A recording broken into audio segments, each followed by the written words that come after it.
Entends-tu? Oui. Alors, c'est évident qu'on est une église de lève-tôt.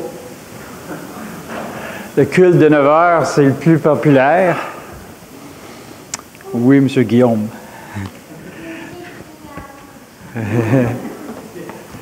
OK, alors on va prier. Eh bien, Seigneur, merci. Je suis toujours touché et émerveillé que des gens qui auraient 1000 raisons pour ne pas venir, eh bien, acceptent de venir et te louer, t'adorer. Quel témoignage pour ta gloire, Jésus-Christ. Que c'est édifiant pour moi et chacun d'entre nous. Seigneur, maintenant, on va se pencher sur ta parole. Ça, c'est toi qui as dit ces choses. Et puis, on te demande que cette parole-là ait l'autorité finale dans nos vies et qu'elle soit le phare, la boussole pour nous aider à marcher et à t'honorer. Jésus-Christ, le Fils de Dieu. Amen. Eh bien, ce matin, on va continuer nos visites des églises. Alors, je ne sais pas ici si vous avez eu l'occasion d'aller à d'autres. Qui est-ce qui a déjà été dans d'autres églises ici? Oui, vous avez été dans d'autres églises. Eh bien, c'est bon des fois de voir ce qui se passe ailleurs et tout ça.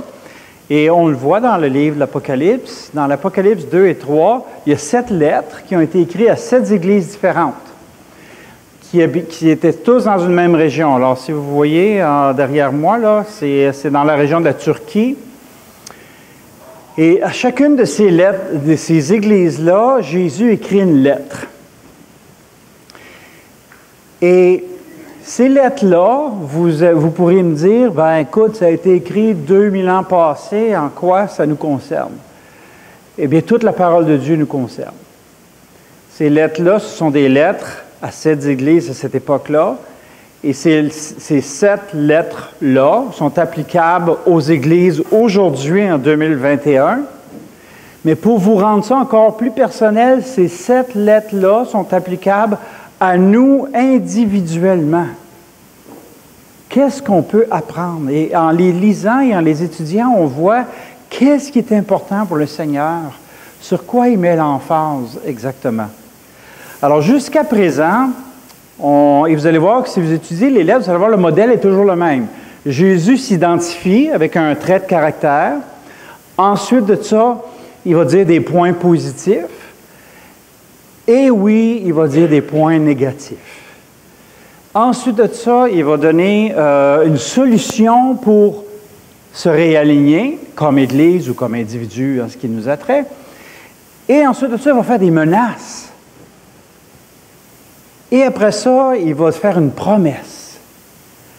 Et ces promesses-là, dans chacune des 7 églises, commencent par l'expression « à celui ou celle qui s'effondrera, qui abandonnera, qui se découragera, qui vaincra. » Alors, on voit que Dieu, à travers ces lettres-là, veut vraiment développer chez son peuple une attitude de vainqueur, de combattant, pour nous pousser à la persévérance et aussi à l'espérance.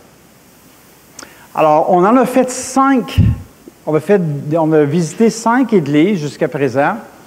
Quand on est allé à Éphèse, notre première église, Mike, on a été impressionnés. Une église excellente à tous les niveaux. Doctrinale, morale, il y avait vraiment une odeur de sainteté. Au niveau doctrinal, c'était saint aussi. C'était une église qui avait du discernement, c'est-à-dire que s'il y avait de quoi de faux dans l'église, eh bien, il y avait il y avait de la discipline. Mais quand on est sorti de l'église, le Seigneur nous a dit quoi? Il y a un problème avec cette église-là. Nous, on est là, bien voyons, c'est quoi le problème, Seigneur? Tout est tellement beau.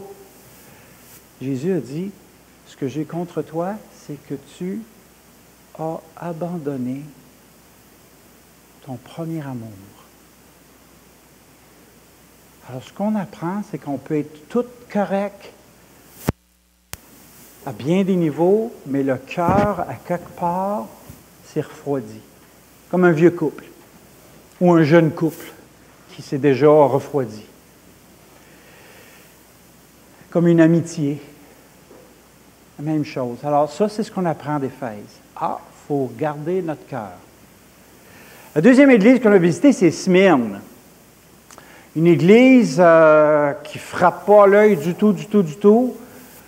Mais pourtant, quand on va dans cette église-là, Jésus dit « Je connais ta pauvreté ». Alors, c'était une église qui avait beaucoup de difficultés au niveau économique à cause des circonstances, parce que tu étais chrétien, tu perdais ton emploi, etc.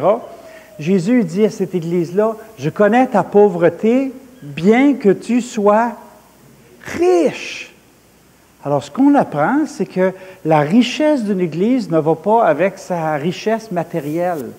Que c'est pas parce qu'on a un gros building, puis des gros budgets, puis bien des programmes, que ça va bien spirituellement. Et l'inverse aussi, c'est pas parce qu'on est pauvre, puis on n'a pas une scène, puis qu'on est tout petit, puis on est dans un vieux building, que ça va bien. Moi, je suis allé en République en 2008, et il y avait des églises, là, c'était des toits de tôle, etc. Ils étaient pauvres matériellement, et les choses que j'ai vues dans l'Église, ils étaient pauvres spirituellement. Alors, il ne faut jamais associer nécessairement pauvreté avec spiritualité et il faut faire attention dans ce sens-là. Ensuite de ça, on est allé voir Sardes. Sardes, c'est une église qui me trouble beaucoup, ça. Ça commence comme ça. Tu passes pour être vivant, mais tu es mort. Ça, c'est l'Église des apparences. Et ce qu'on a appris, là, c'est que on peut tromper bien du monde.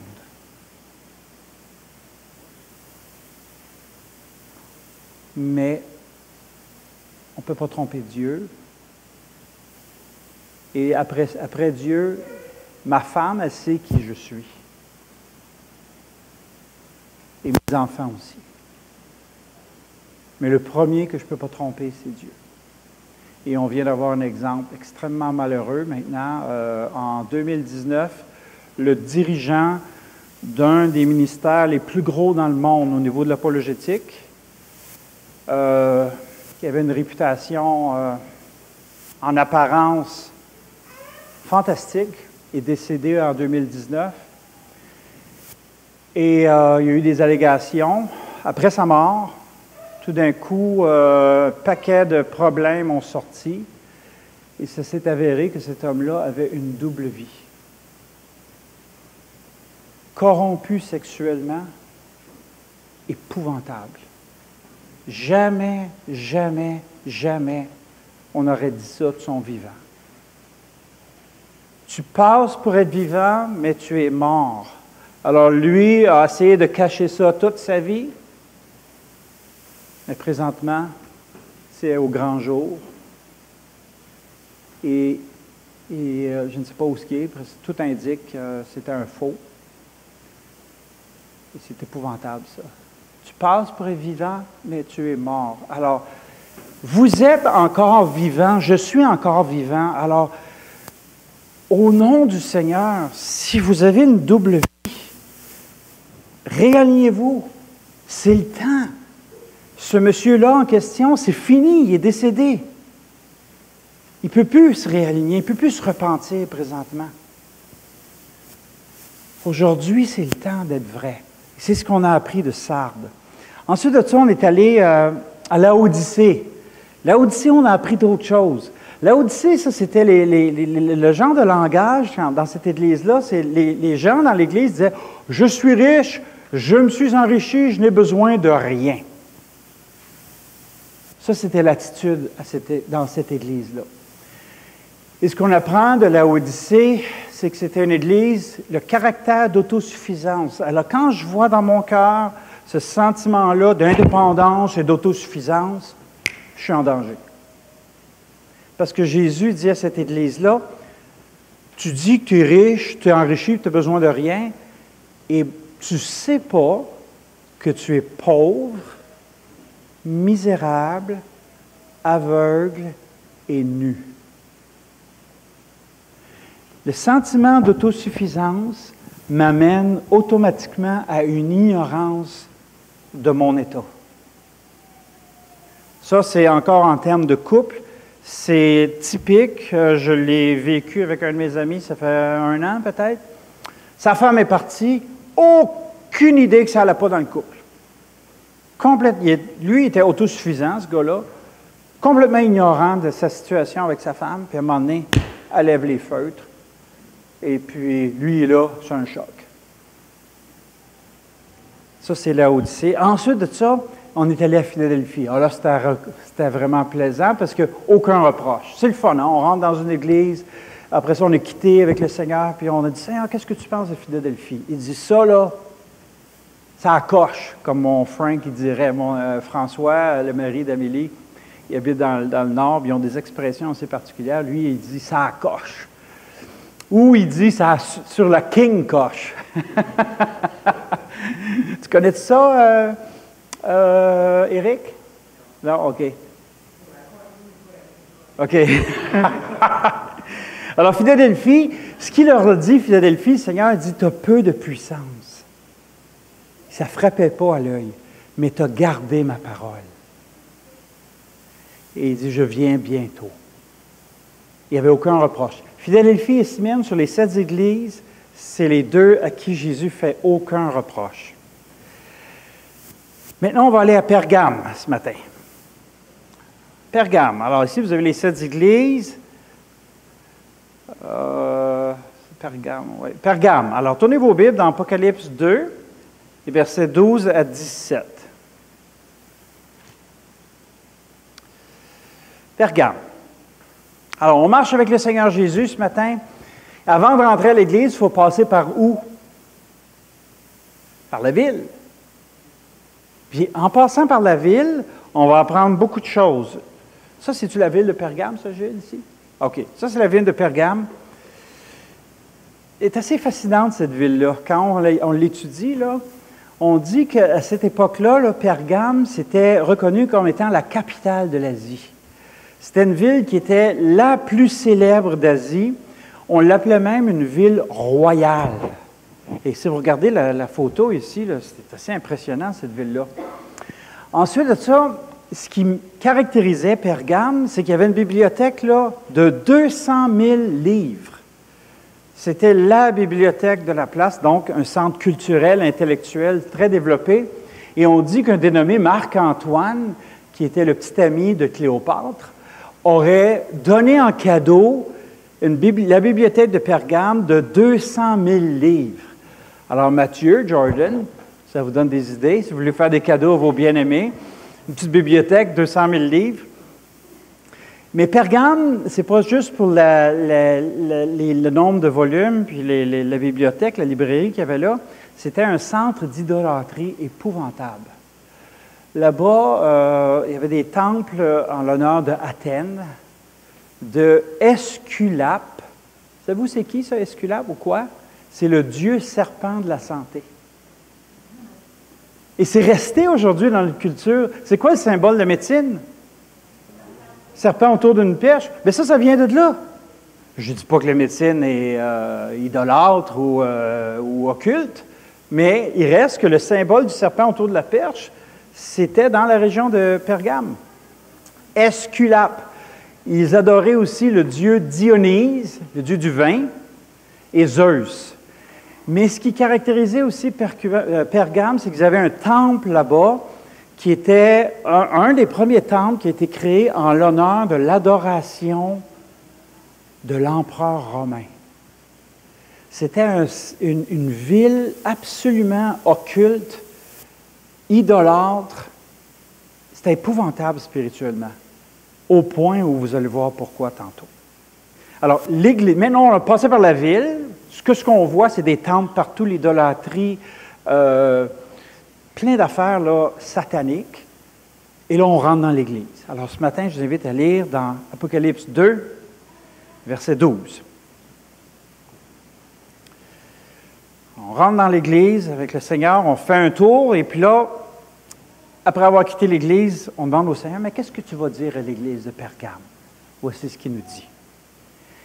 Écris à l'ange de l'Église de Pergame. Voici ce que dit celui qui a l'épée aiguë à 2 tranchants. Le Seigneur se présente comme ça à Pergame. Celui qui a l'épée aiguë à deux tranchants. Et qu'est-ce que ça nous rappelle, ce texte-là? La parole de Dieu. Tournez vos Bibles dans Hébreux. En Hébreux, au chapitre 4.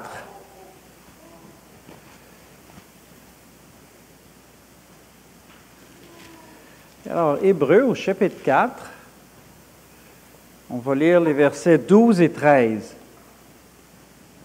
Gardez votre doigt dans l'Apocalypse, là. Alors, Hébreux 4, versets 12 et 13. « Car la parole de Dieu est vivante et efficace, plus tranchante qu'une épée quelconque à deux tranchants, pénétrante jusqu'à partager âme et esprit, jointure et moelle. Elle juge les sentiments et les pensées du cœur. » Ça vous fait ça quand vous lisez la parole? Moi, quand je lis les Écritures, là, je me dis, oh boy, ça me rentre dans le cœur, là. Je dis, oh Seigneur, OK, tu as touché un point sensible. Nulle créature n'est cachée devant lui. Nulle créature n'est cachée devant lui. Mais tout est nu et découvert aux yeux de celui à qui nous devons rendre compte. Un jour, moi, toi, nous allons rendre compte. Peut-être pas pour notre salut, mais pour notre service. Alors, revenez dans l'Apocalypse, chapitre 2. Jésus se présente comme ça à Pergame. Voici ce que dit celui qui a l'épée aiguë à deux tranchants. Ça veut dire que ça pénètre. Et quelqu'un qui est né de nouveau, qui a le Saint-Esprit, c'est une des caractéristiques d'une nouvelle naissance. La parole de Dieu, elle touche les points sensibles et elle nous fait réagir. Mais quand on ne réagit pas à la parole de Dieu, c'est souvent parce que on n'est pas né de nouveau. Le Saint-Esprit n'est pas en nous. La parole a dit qu'elle est esprit et vie.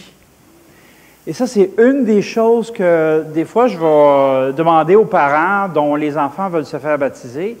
Est-ce que, tu te souviens, Mathieu, quand on s'est rencontrés, on discutait ensemble, puis je t'avais dit, est-ce que la parole de Dieu, ça a une autorité sur toi? Quand la parole de Dieu a une autorité sur la vie de quelqu'un, c'est là, ça, c'est un des indicateurs d'une nouvelle naissance. Et on continue. Verset 13, ça va se corser. « Je sais où tu demeures, je sais que là est le trône de Satan. » Mon ami, tu parles d'une place pour habiter. Tu habites dans un endroit où Satan règne. Et qu'est-ce que ça veut dire, ça? Ça veut dire qu'il y avait une activité satanique, occultiste. Il y avait des activités démoniaques dans Pergame, c'était épouvantable. Je vous ai parlé des temples, d'idolâtrie, un temple en l'honneur de l'empereur romain. C'était extrêmement difficile d'être chrétien là-bas. Ils ont même trouvé un temple, il y avait un trône dans le temple, et les archéologues croient que ce trône-là était fait en l'honneur de Satan. Il y avait aussi dans cette ville-là le culte à Esculate, comme j'ai dit tantôt. Ça, c'est le... Je vais vous le montrer tantôt. Une minute, là. Ça, c'est les 7 églises. Pergame. Ici. Ici, c'est écrit Asclépios, mais Esculate, c'est la même chose. Ça, c'est l'emblème. C'est le serpent autour d'une perche. Et les gens venaient de partout dans la région d'Asie pour aller se faire guérir. C'était, on pourrait dire, la clinique Mayo de l'époque. Sauf que la façon dont ils s'y prenaient, c'était vraiment étrange. Les gens rentraient dans ce temple-là pour passer la nuit et il se couchait par terre. Ce temple-là était rempli de serpents. Les gens se couchaient par terre et espéraient se faire toucher par un serpent pour être guéris. Ça, c'était les pratiques à cette époque-là.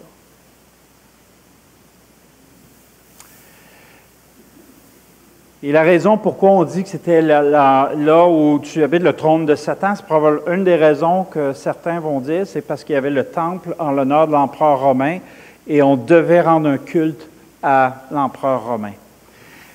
Et aussi, il y avait à Pergame, il y avait les prêtres babyloniens qui habitaient là, dont le souverain prêtre babylonien. Savez-vous comment on l'appelait?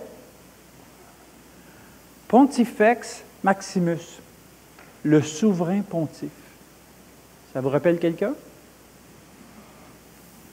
Alors, aujourd'hui, on pourrait se dire, mais coudonc, où est-ce que ça existe un endroit où le trône de Satan est? Et je lisais différents commentaires. Il y avait un pasteur de Los Angeles qui disait, moi j'ai l'impression que c'est Los Angeles qui est le trône de Satan. C'est tellement épouvantable ce qui sort ici.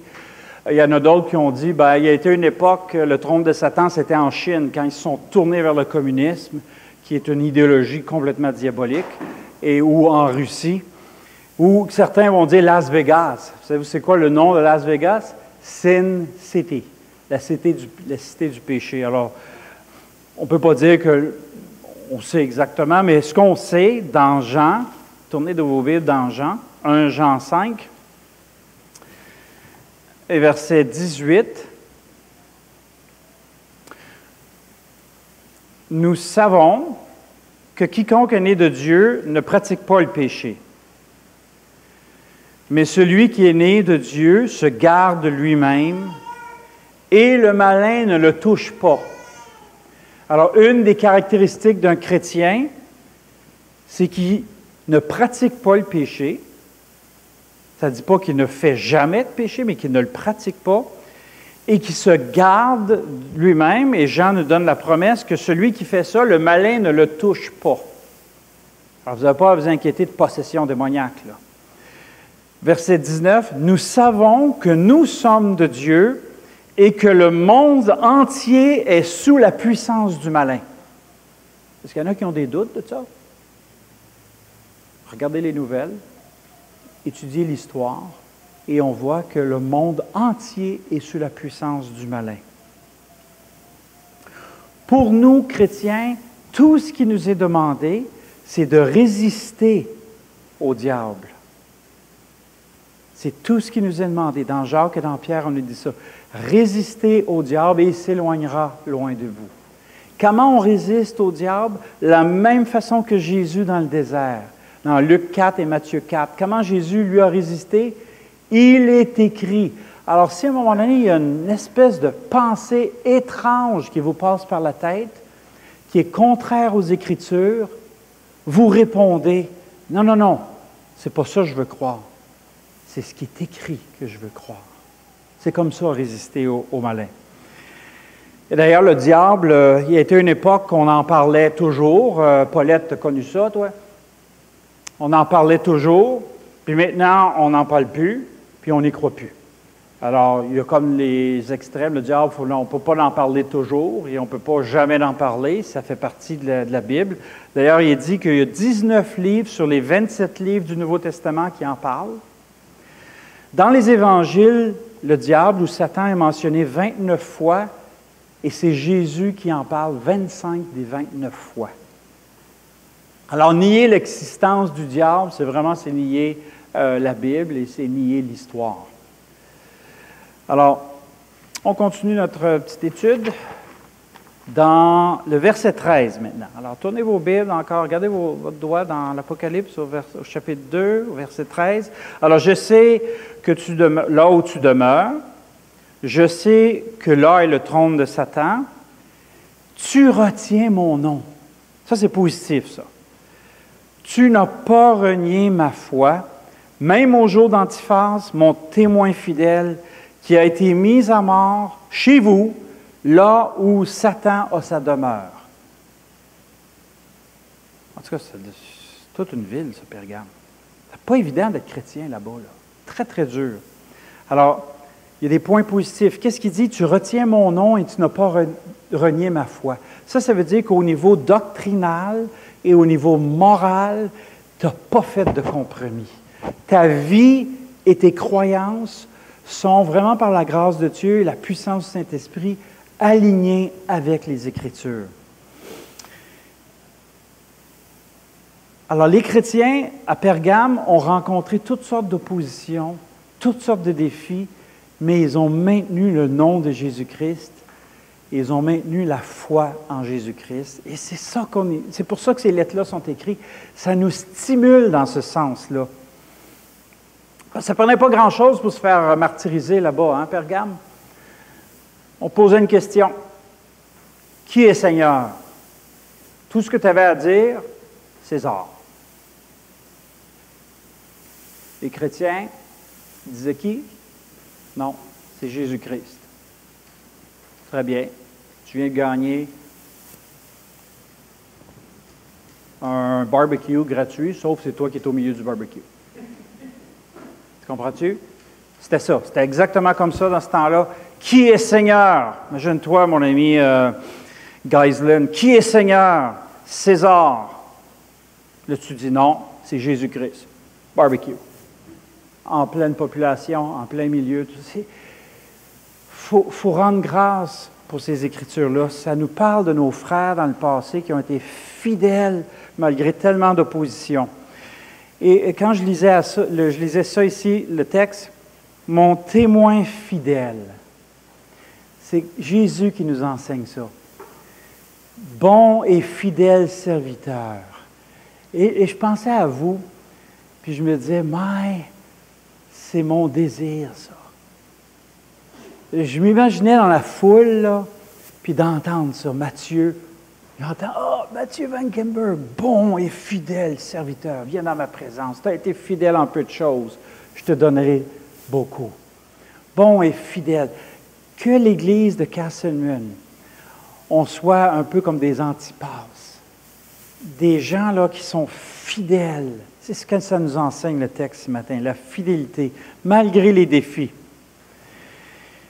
Et ça dit ici, qui a été mis à mort chez vous, là où Satan sa demeure.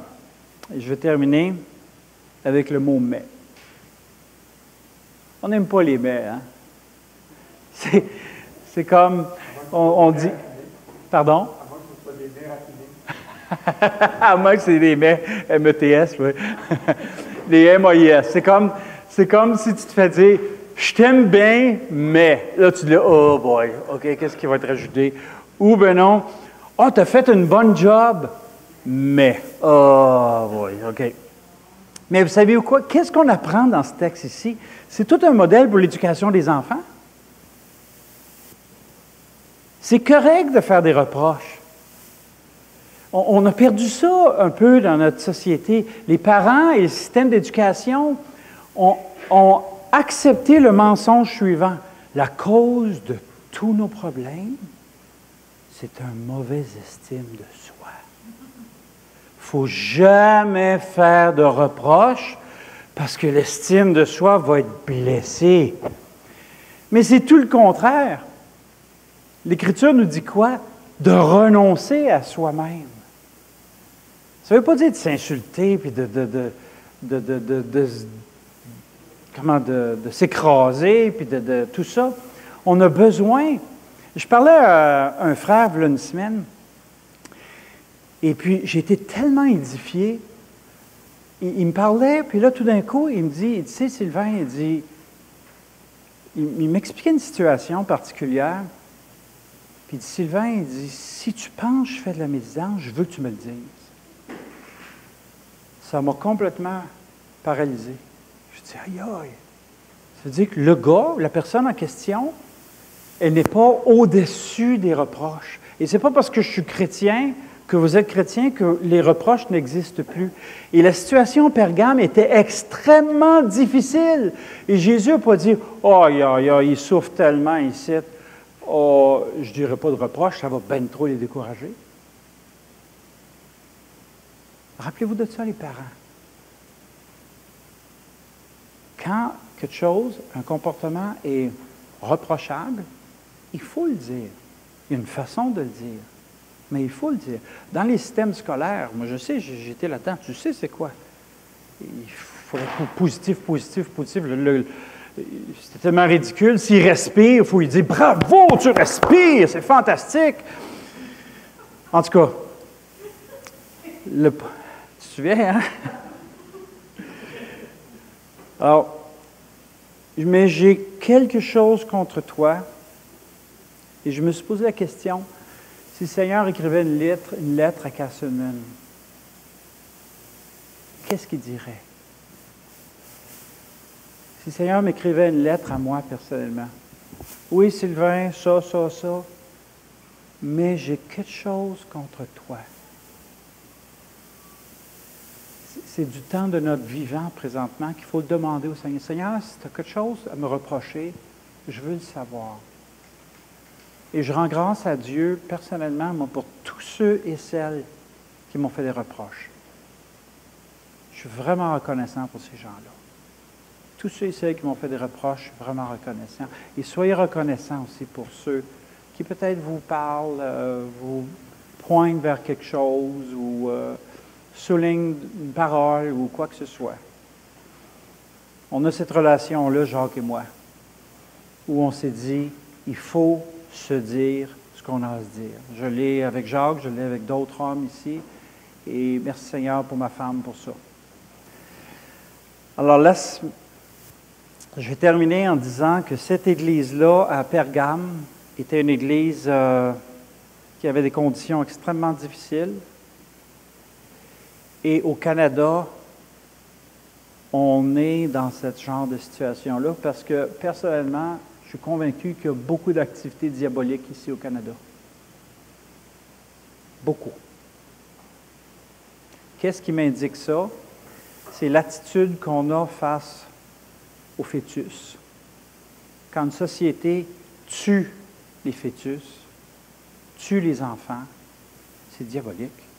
Parce qu'on dit que Satan est le père, est meurtrier dès le commencement et père du mensonge. Quand on voit une société qui est dépravée au niveau sexuel, c'est épouvantable, ça.